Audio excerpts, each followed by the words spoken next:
It's more than just a holiday. A lot of people think it's just a holiday, but there's more you have to learn about it. There's an educational piece behind it.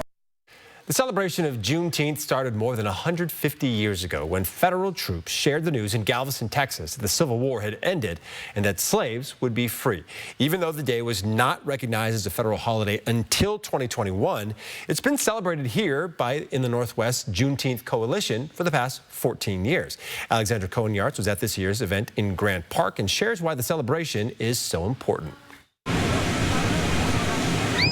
Smiles, dancing, and joy filled Grant Park for this year's Juneteenth in the Park celebration, honoring this significant day in history. If the history stops and no one continues to speak about it, the holiday will end up starting to fade. Alan Jones is a part of the organization that hosted this year's Juneteenth Park celebration. He hopes this year's event will help educate generations to come. And I love seeing the youth out here because they may not understand it, but later on in life they may remember them going to a Juneteenth celebration.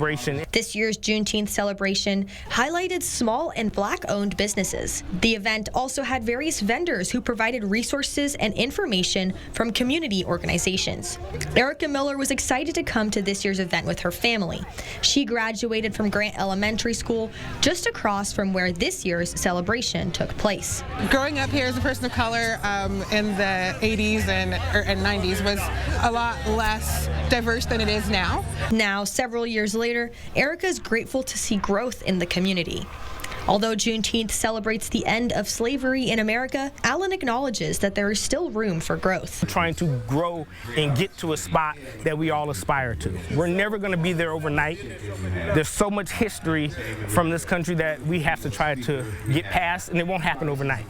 As you can see here from behind me, the atmosphere at Grant Park is filled with lots of fun and laughter today. Yet organizers of this year's event tell me that they hope that when people go home, they go and do their own research and continue to learn about what makes this day so important. Reporting in Spokane, Alexandra Cohen-Yarts, 4 News Now.